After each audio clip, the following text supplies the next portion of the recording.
Well, good afternoon. It is 1 o'clock. Thank you for joining us for this virtual field day as we wrap up field days for the 2024 year. I'm excited to be here with you all. My name is Liz Ripley. I'm the Conservation and Cover Crop Outreach Specialist with the Iowa Learning Farms. For those of you that may be new to the Iowa Learning Farms, welcome. We were established in 2004, so this year marked 20 years, and our goal is to build a culture of conservation, working with farmers and landowners, researchers like many of those that you're going to see today, implement practices that improve water quality and soil health while helping them remain profitable. This is made possible through our partnerships. So I want to give a quick shout out to those partners, which include our Iowa Department of Agriculture and Land Stewardship, the USDA Natural Resources Conservation Service, Iowa State University Extension and Outreach, the Iowa Department of Natural Resources, our US EPA Section 319 funding, the Iowa Nutrient Research Center, GrowMark, Conservation Districts of Iowa, the Iowa Soybean Association, and particularly for today, this project in particular is funded by the U.S. National Science Foundation Award 2125484. So we appreciate everyone joining us today. If you're new to our virtual field day format, welcome. The way it's going to work is in just a moment, I'm going to play a video from the field where we'll hear a little bit more about this innovative project. And you're welcome to submit questions in the chat at any time. If you would like to raise your hand to ask your question, feel free to do so. I'll provide the opportunity to unmute to ask your questions directly of our presenters. And this is just the start of the conversation. So we appreciate you joining us today. Following today's virtual field day, you will be receiving an evaluation email that will include a link to today's recorded virtual field day. So please do share the recording of today's virtual field day, which will be available on our YouTube channel. So today we're going to be exploring smart agricultural drainage. And with us today, we have Dr. Mike Castellano. He's Iowa State University William T. Frankenberger Professor of Soil Science. Dr. Liang Dong, he's the Director of Microelectronics Research Center here at Iowa State University and Professor of Electrical and Computer Engineering. We've got members of Dr. Xiaobo Tan's research team at the Michigan State University, Vignes Herodis is a research scientist here at Iowa State in the Microelectronics Research Center. And then Christian Ludke and Xinju Zhao are both research assistants at Michigan State University. So again, thank you for coming. And without further ado, let's join our speakers in the field.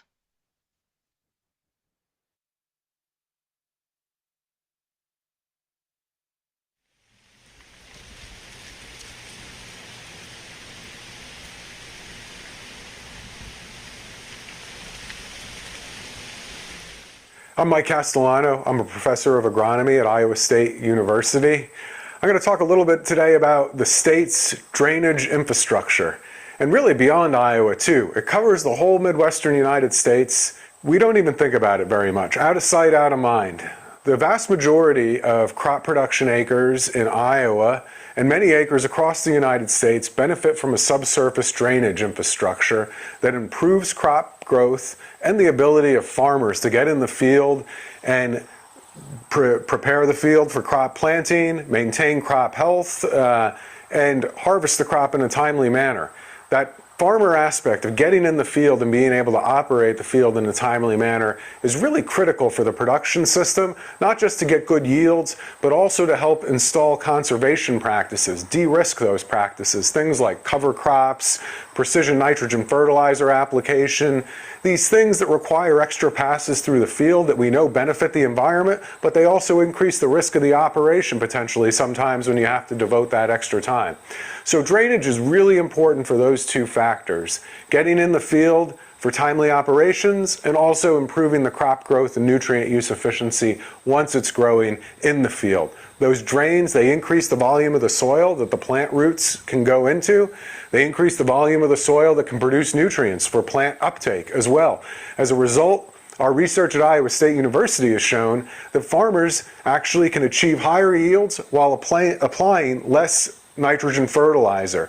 And that's really a great situation when we can achieve that outcome. So today, we're going to talk a little bit about a National Science Foundation project that my colleague Liang Dong, who's an electrical engineer at Iowa State University, leads, and I assist with on the drainage side.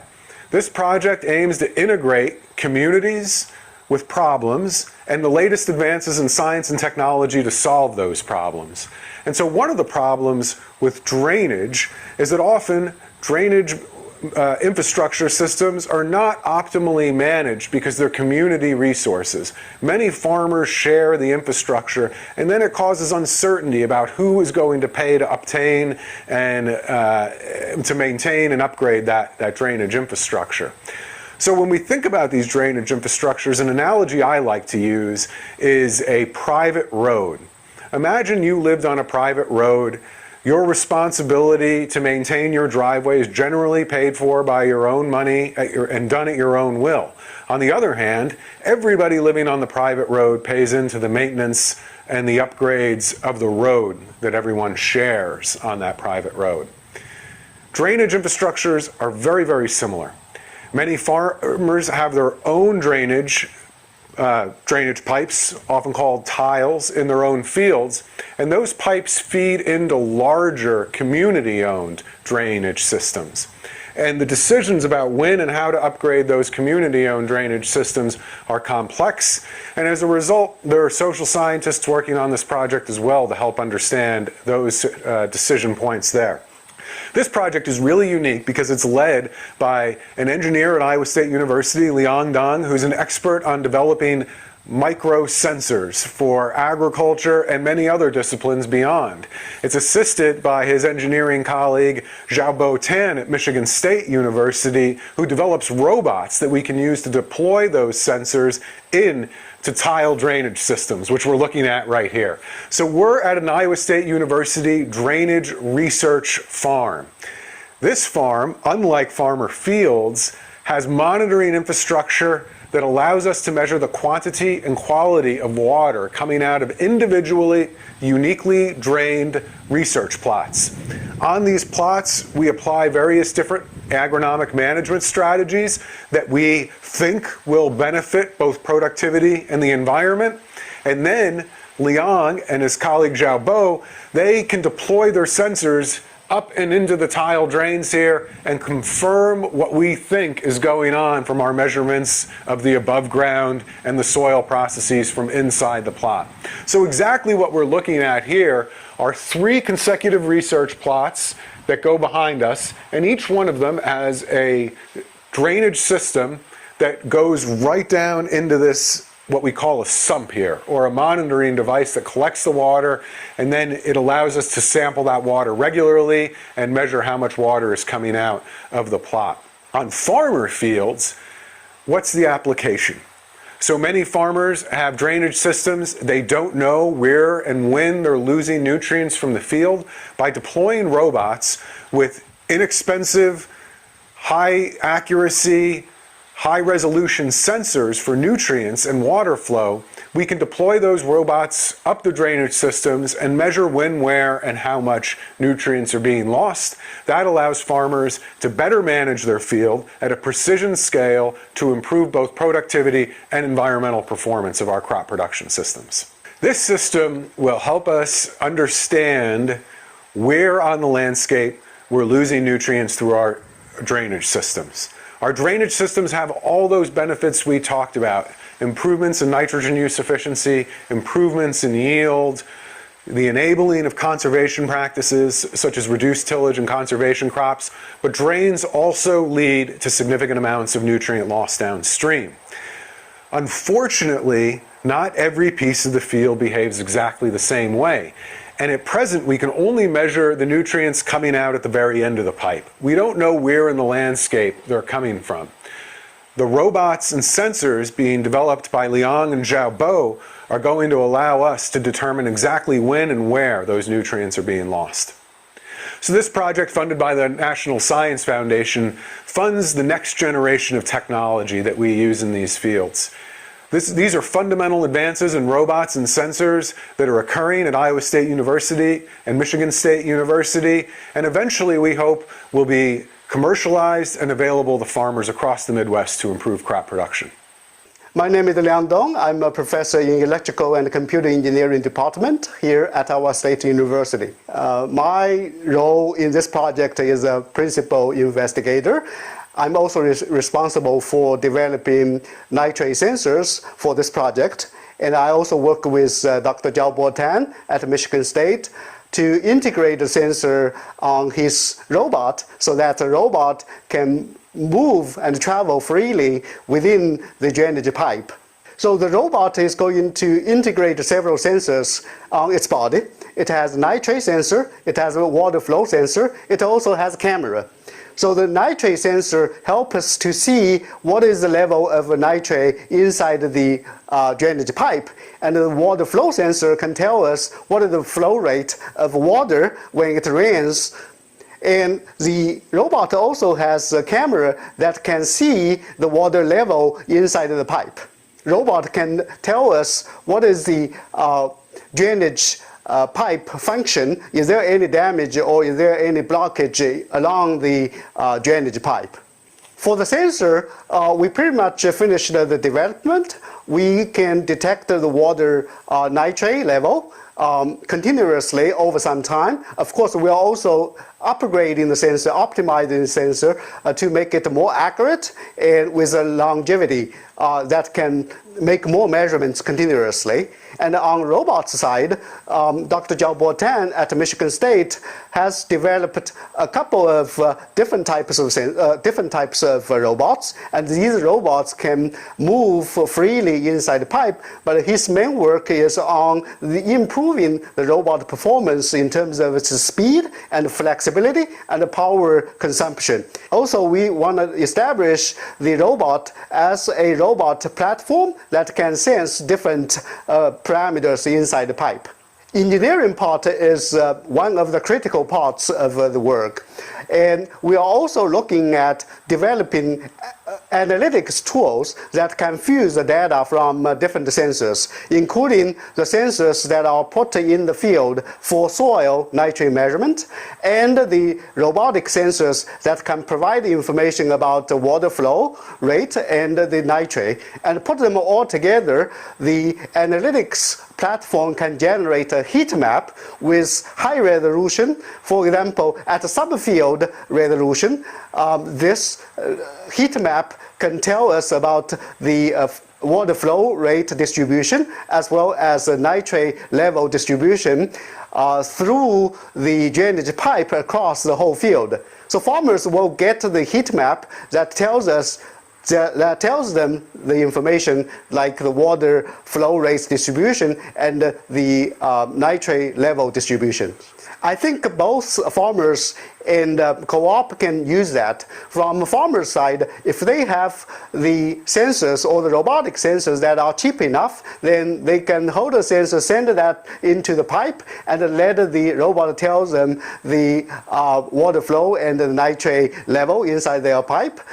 So this can give farmer idea about where is the hot spot. And for the co-op, they can commercialize the sensor and then use the sensor for service and telling farmers and different stakeholders about the nitrate distribution and water flow distribution on their farm. And this also can provide the information for the drainage system companies who are designing these drainage systems with better layout and with better planning for implementation on the field of farmers. The sensors developed through this project can not only be used for the robot, but also can work on their own. So farmers can put the sensor on their main tile and the farmer's tile to look at the nitrate loss from their field. This is a good way to control the fertilizer application to their farm. When the sensor is small enough and the price is low enough, farmers can put the sensors into their drainage tile, and then they will know what is the water flow and what is the nitrate loss from their field. Hello, my name is Christian Lidke. I'm one of the graduate researchers from Michigan State University Smart Microsystems Lab, working on a pipe inspection robot for the agricultural drainage pipes. My colleagues are Xinyu Zhou and Dr. Xiaobo Tan, who is our advisor. We've been working on this pipe robot prototype in order to go through the drainage networks. We have these fins which form these sort of V-shaped barbs, And as most barbs are, they want to go forward, but as you pull them out, they'll get stuck. So that way, as our robot contracts itself, it sort of moves like an inchworm along this pipe. So we're going to start with a little demonstration here, as you will be able to see it move somewhat slowly at first into the pipe. Now, once it's inside of the pipe network, if we wanted to change directions, we would move those fins that I showed into the other orientation. That way our barb faces the other direction, and as it does that same motion back and forth, it'll pull itself back out of the pipe instead of pulling itself through the pipe. With this, we hope to be able to carry various sensors like water flow sensors, nitrate concentration sensors, and cameras through the pipe network. Also, with the robot tracking where it is, we can give location information for each of these measurements, allowing us to create a map not only of the tile network itself, but also nitrate values and flow values throughout the entire network. Hopefully allowing for more informed decision making when it comes to smart drainage practices to reduce the nitrate loss. So this robot and its motion mechanism are specifically designed for corrugated pipe at this time. So that means if I turn it on, it's not actually going to move, as there's nothing for these fins to catch on. So you see it contracts, but it really just sits there and slides on the table. Without these fins to catch on the corrugation, it's unable to move. Now, we're hoping with future developments to be able to work with like clay tile and other smooth wall pipe networks, and also to expand the diameters that the robot can work in so that it adapts while in the network without having to have any kind of parts removed or changed. So we came here to Iowa in order to show this robot and our current work to farmers and tile contractors so that we could get their feedback both on how they thought our current progress is going and what developments we might need to make in the future to create a product that best addresses their needs and concerns. So some of the most interesting things we learned was not being familiar with the history of tile installation, was learning about things like concrete and clay tile. We did not know that, being engineers and not farmers, which meant we need to make sure that this robot can function in all those different environments. We also weren't sure about things like different diameters, which was something we were told that pipe diameter can change throughout the same network. Other than that, they seemed quite interested in the being able to get instantaneous nitrates measurements, thanks to our colleagues working on at Iowa State on the sensor. And there was some concern about either getting stuck or water pressure moving the robot. So we were going to keep those in mind as we develop it to make sure that we don't block the flow while we're doing our runs. Next for us working on this robot is primarily we're going to first try to get the robot untethered, which means we're going to get our batteries, our circuit boards, we're going to get it into the robot, try and get then start getting the sensors included so that we can maybe start running this in some real tile experiments. This will also include some waterproofing, because right now, obviously if you put a circuit board underwater, it's not going to work very well. But so that's our push right now, is we'd really like to be able to get this into some more realistic experiments rather than our little in-lab substitute right here. The larger implications of this project, to me they're very interesting because it connects my work with well, not just my work, our work, with a tangible effect on a community. The water quality issues here in Iowa, if we can help provide a cheap and easy solution for farmers to make decisions to help that, I think that'd be a great effect for our work to have, not just have a robot sitting in a basement somewhere.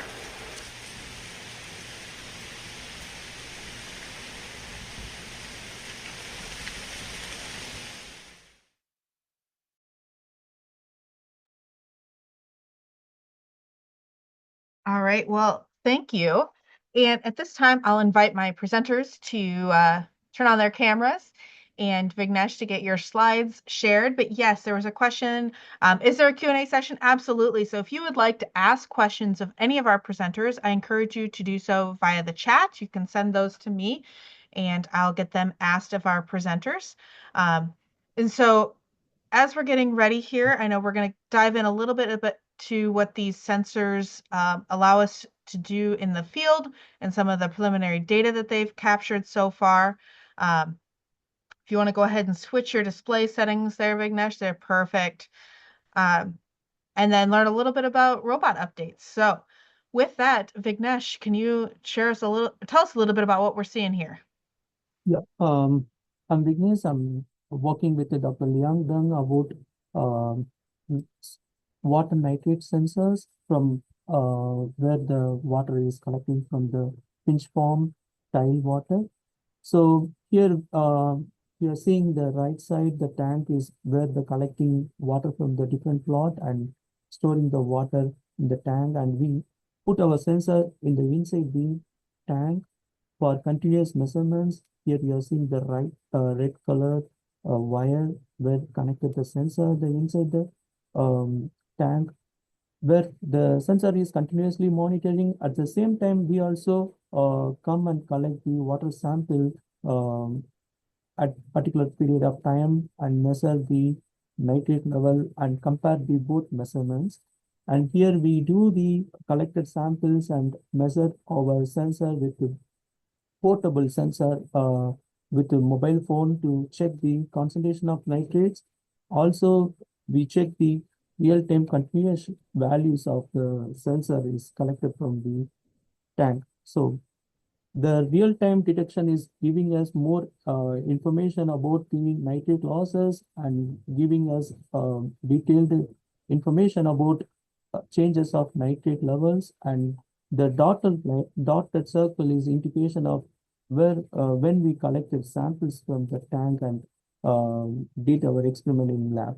So continuous measurements will help us improve our decision making process in field. And also we developed the um, nanofibrous mat on the surface of the sensor to improve the our sensor detection of nitrate in soil water itself. Also, this membrane can help to remove the debris in the water samples so that we can continue our sensor for a long time. So this membrane is prepared by some nanofibrous materials along with the hydrophilic polymer coating so that the sensor can able to measure the different soil moisture content. So basically, the soil moisture content will vary different period of times.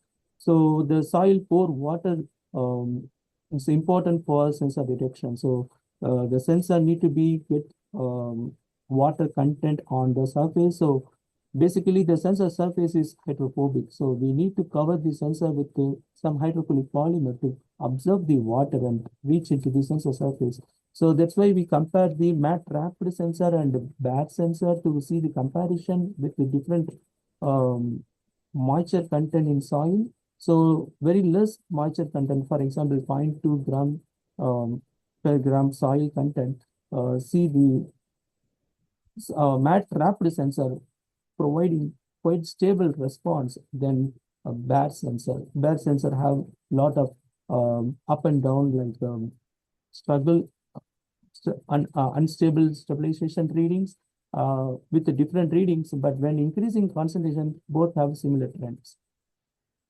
And we also installed our sensor in the field conditions, installed our sensor with both matte and bare electrode with the two different locations and observed that both have similar trends, but matte rapid sensor have some small diurnal changes. It indication of very minute nitrate variation also can able to measure with the help of matte rapid sensor. So also we compare the results with the salt extraction method and see that strong correlation between matte rapid sensor and the salt extract method than bare nitrate sensor.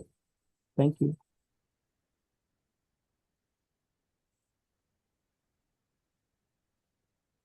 Thank you. I was muted. Thank you, Vignesh, for showing us how those sensors work when deployed.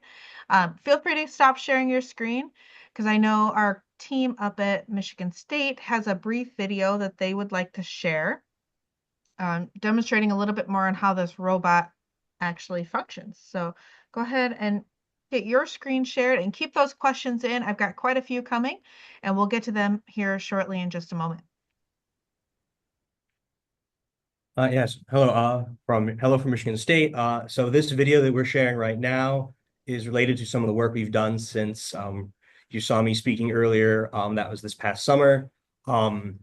We've been looking at the exact way that our fins work inside of a corrugated pipe. So you can see a cutout here where you can see the different fins, which is engaged and which is not, and then how when we want to switch the direction, how that works.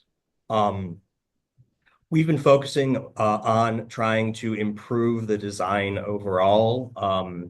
So we did a work where we changed various design parameters and then did tests and simulations to improve important qualities about them, hopefully to improve overall energy consumption so it can last longer, and also speed. So you'll see coming up some things that might seem pretty basic, but frequency of that contraction motion and how long it is, just so that we could get some actual data on these values and how they affect the speed of our robot, as the overall speed was quite a point of concern when we last spoke, and we agreed. So that's part of why we've been focusing on this. But if there are any other questions after this video finishes, which I believe should be quite shortly, we'll be happy to answer to the best of our ability. I believe this should be the last demonstration. If not, we can cut it off a little early. There we go. Perfect. All right.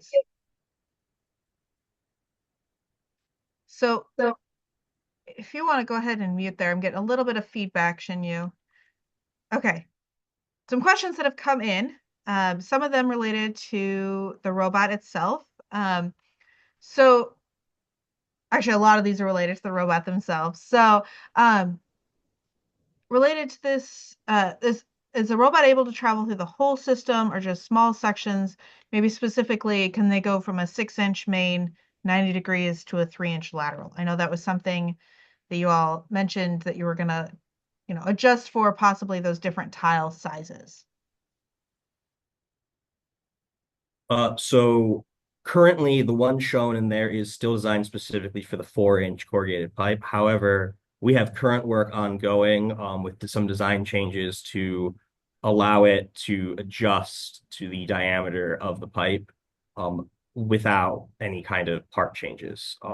We haven't finished fabricating a prototype for that, so unfortunately we don't have a demonstration video, but we do have design setups that we're working on right now for that.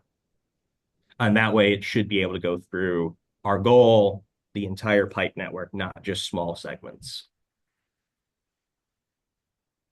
All right. If there is a blockage, because it was mentioned that these tiles could be used to map, or this robot could be used to map, they're asking, and maybe this is for future design, if it comes across a blockage, could it unclog it while it's already in there? So maybe just food for thought, so that it can continue to be deployed. If it's a small enough clog, maybe there's some sort of rotor on the front or something that could clear it out while it's in there.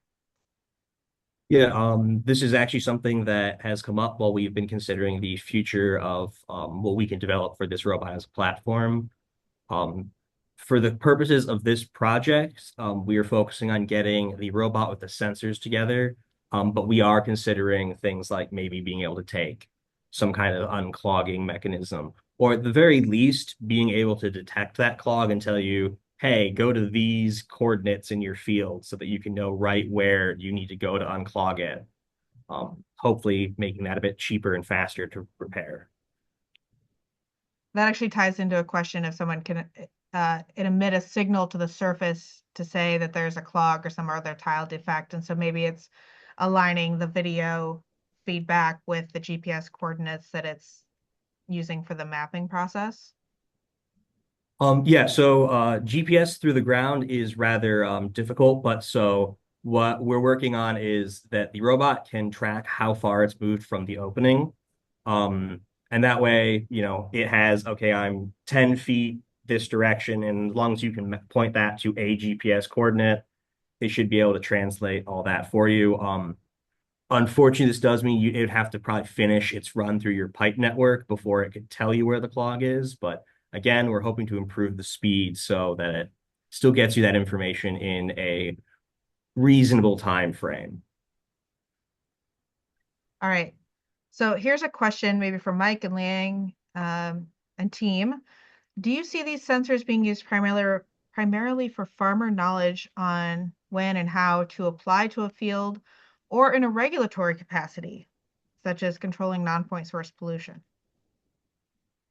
Yeah, Liz, I think I see that these sensors being used to help farmers understand when and where, and then hopefully why they're losing nutrients from the tile.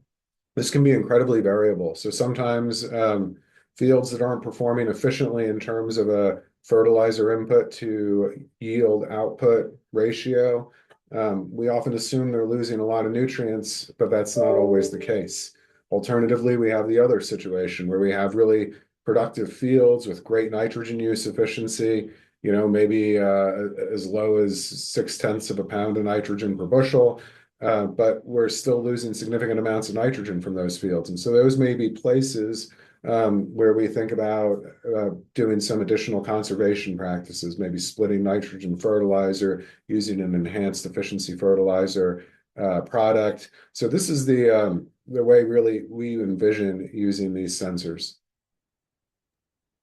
So we'll stick on sensors for just a little bit. Can they themselves be deployed for long periods of time to do temporal tracking of end fluxes? So sans robot, could these be deployed to capture data? Leon, do you want to answer that one? Yeah.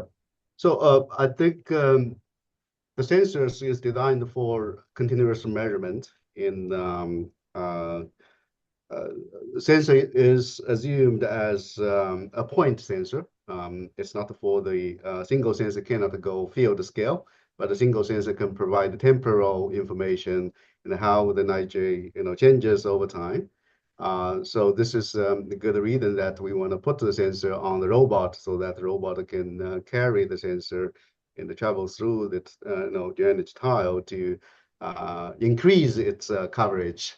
At the same time, if you put the sensor at a single spot, then you also provide the sensor also have the continuous time varying signal generation. Yeah. So tied into that, there's a couple questions here. How is the point of deployment of the sensors determined? What do you foresee as where and how these would be determined for deployment?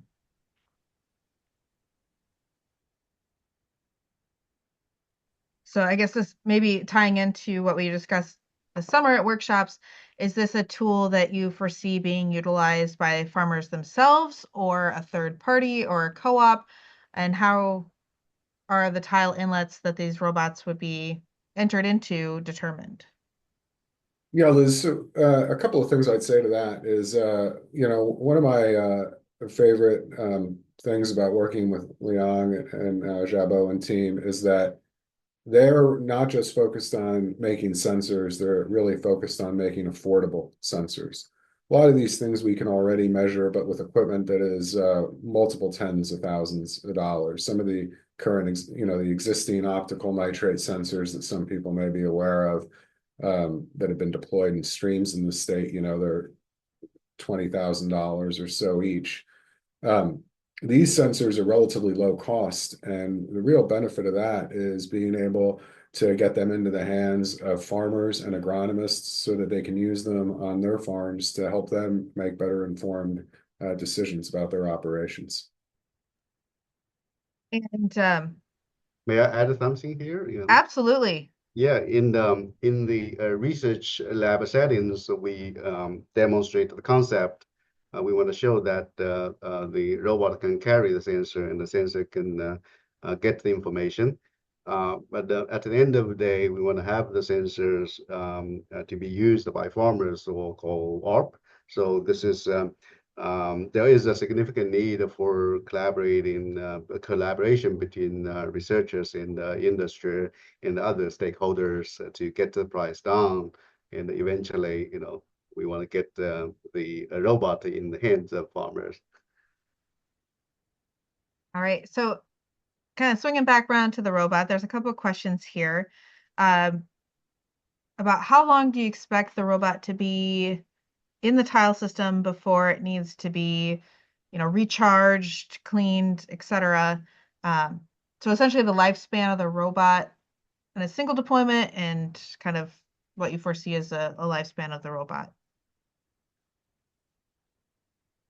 Um, so I believe our goal was being able to function for several hours. At the moment, a lot of our experiments are still done with a tethered robot to an external power source. We will have to do some tests to see actually how long it will last when we get there. But we're making design decisions trying to, along the way, make sure that we're wasting as little energy as possible so that we can get that as high as we can before we get it into the hands of the farmers. Because we know if it can only go 100 feet, that's not going to be very useful.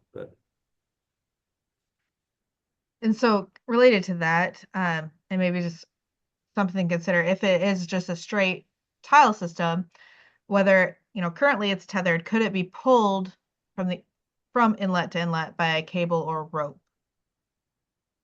So that we don't need energy to come back.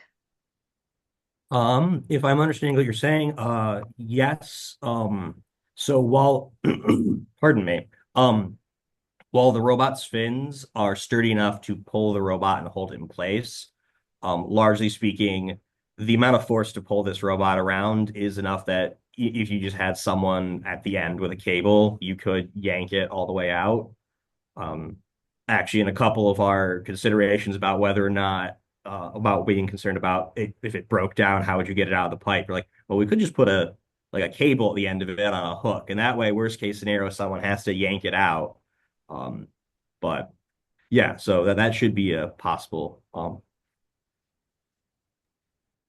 And so the way that any communication you anticipate happening, because right now it's still tethered, but once it's, totally autonomous, it's not emitting signals to a device or anything. It's got like a data logger that it's capturing data on it's on the device that you would then remove later because someone is wanting to know like if they can identify then areas that need to be fixed, even if there's a slight curve. Um, they don't want to be off when they're measuring their digging. So whether or not they're, you mentioned it could go 10 feet and indicate a blockage or some other indicator, but what if there's a slight curve and that's not a 90-degree 10 feet? They don't want to be off when they're digging.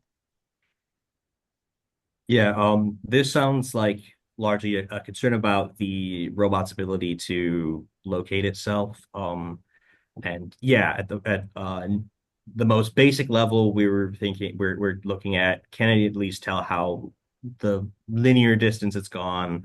But obviously, we know there could be curves, there can be elevation changes. Ideally, we want to get you as much information as we can. As we're still working in a laboratory environment, we don't have a lot of data on that, but we will definitely do our best to get you that information. Because yeah, if the whole point was to tell you where you're supposed to dig, and we tell you 50 feet away off, you still have to look all around there. So yeah, our goal is to get you that robust information. Fabulous. Okay. So back to the sensors. Are there ideal conditions for use of the sensors to ensure nitrogen losses can be pinpointed to certain field locations rather than nitrogen losses coming from an upstream tile that may be connected to that field's tile system? So you So mentioned the heat map, so how that would be calculated and determined. Maybe I can start, Mike. yeah. Yeah, so one good thing with this sensor is that the same technology or a technology that we are developing can be used for detecting not only the water but also the soil. So at certain location of on the farm, we can deploy those soil sensors, and the soil sensor information along with the water sensor information could be combined together to get an idea about the possible hotspot with data analytics. Um, I guess Mikey can add more. Yeah, Liz, so the upstream tiles coming from other farms are a challenge. There are ways to address that challenge, though, by interpreting the data along the tile path, you know, inferring dilution or increasing concentrations of nitrate can be helpful. There are other more research-based opportunities that certainly could be deployed to control for the effect of nitrate coming from other tiles. In other words, measure it independently. That would require more of an independent researcher, or more of an external operator of the sensors, which is certainly an opportunity given the low cost nature of them. And you've mentioned they're low cost, and I think if I remember correctly, they were estimated to be about $5. The sensor themselves, is that still the estimate? So speaking of the price, I think there are two major components for a sensor. One is the sensing element itself, which interacting with water, and the other one is the data logger. So when we say a few dollars, it's about the cost of the sensing element, which can be replaced or reusable in a different way. But the primary cost infrastructure is on the sensor data logger, which is more expensive than sensing element itself. Yeah. Okay, some technical questions here about future deployment of these robots. Are you looking at, discharge points, submains, and lateral lines as you're thinking about mapping them? And then would they be a good representation of the field drain pipe layout? So when we say mapping of the tile system, um, would that be able to provide kind of that digital footprint of where those tiles are, as most farmers, unless they've had recent tile infrastructure completed, do not necessarily have accurate tile mapping?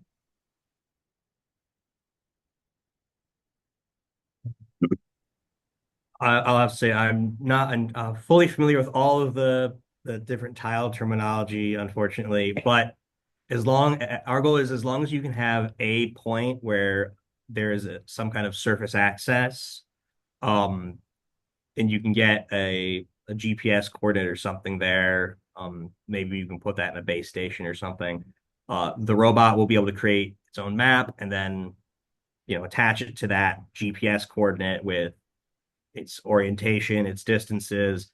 Then you can kind of extrapolate from there. Like if I know where this is and I know how far I am relative to that, we can figure out more usable, I guess, data for you to interact with.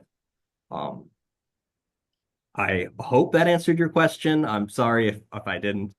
Um, Um, and so related to that, kind of as bigger picture, that this would be deployed. How many robots do you think you'd need for a typical field? Is this a one robot per field situation, or are you deploying multiple robots simultaneously to do the mapping?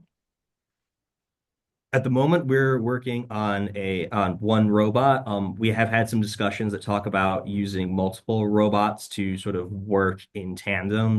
One goes down a line and detects, okay, there's an opening here, and um, maybe sending in additional robots to go down those additional openings just to speed things up. Because if one robot has to go through the whole network, come back, recharge, go back, that can take a long time.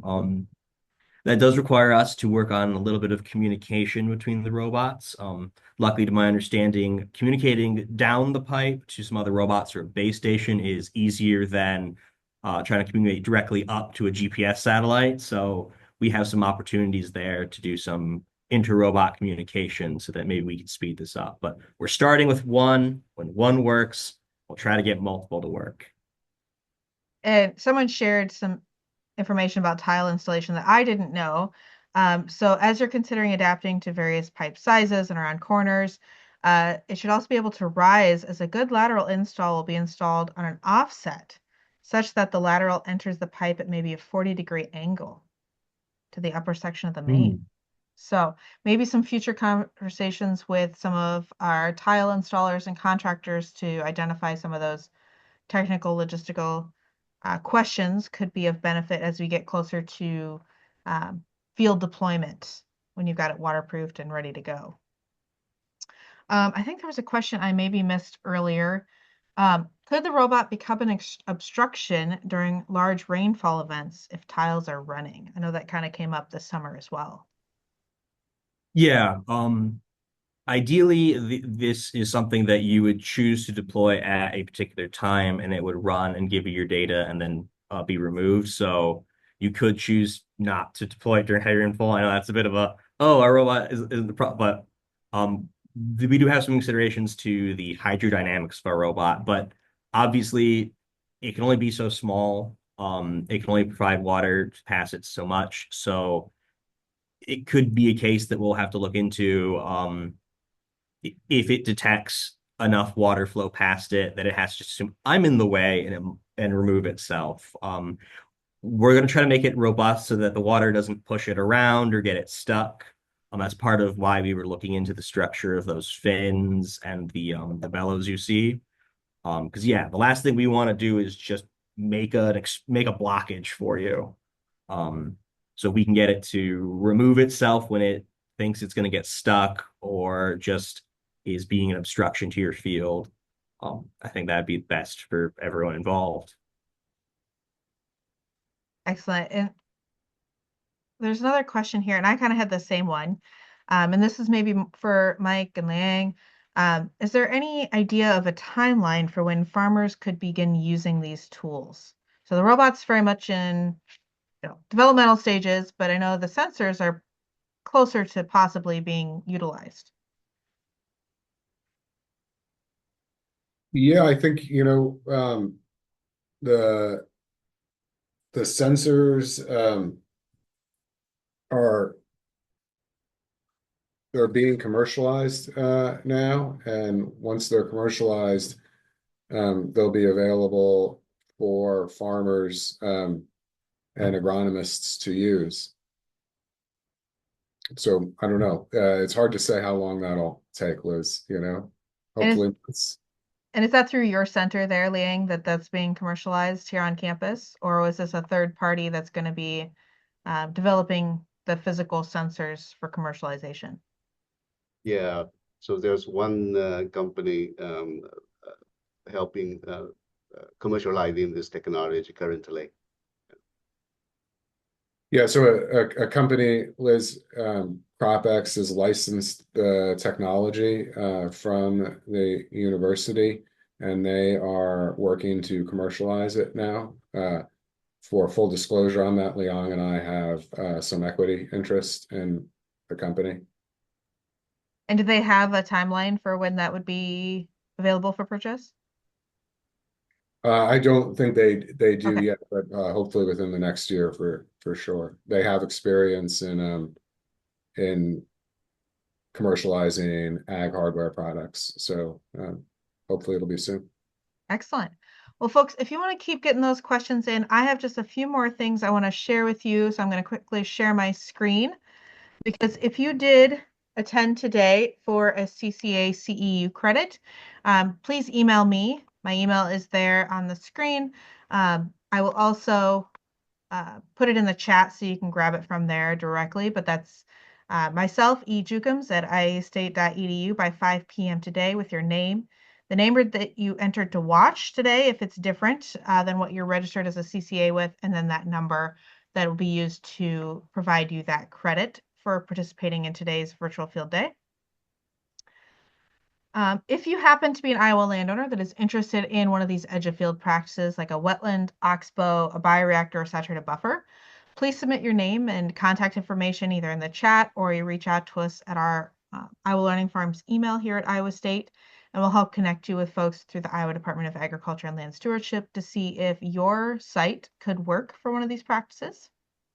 And if you're a frequent attendee of Iowa Learning Farms virtual events, you've probably already completed this, but if you have not, I ask that you complete a voluntary demographic survey. Again, only one is needed for any virtual field day or webinar that you've participated in for Iowa Learning Farms.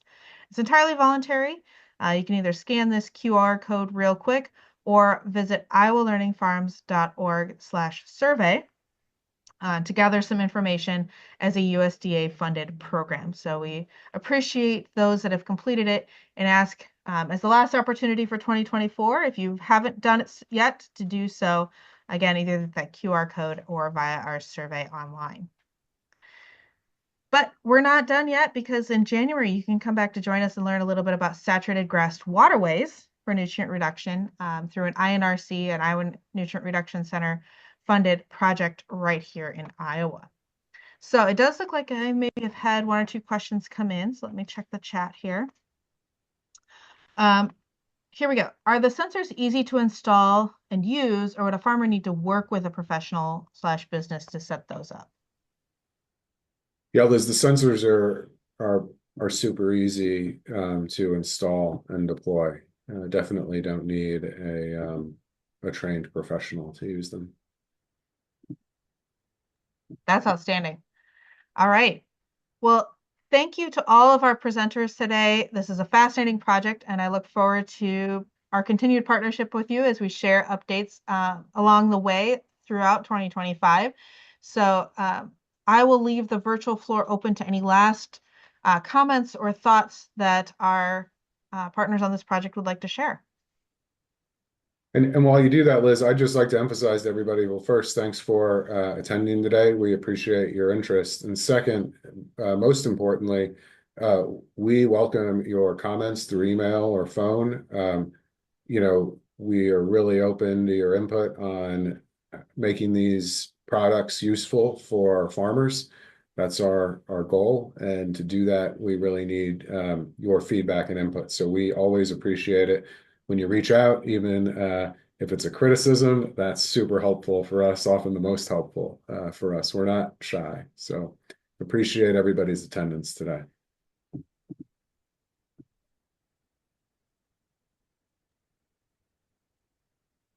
All right. Well, thank you all again. This is being recorded, so you can check out the full recording online, and we look forward to seeing everyone back here for our next virtual field day in 2025. Take care, everyone. Thanks, Liz. Thank you.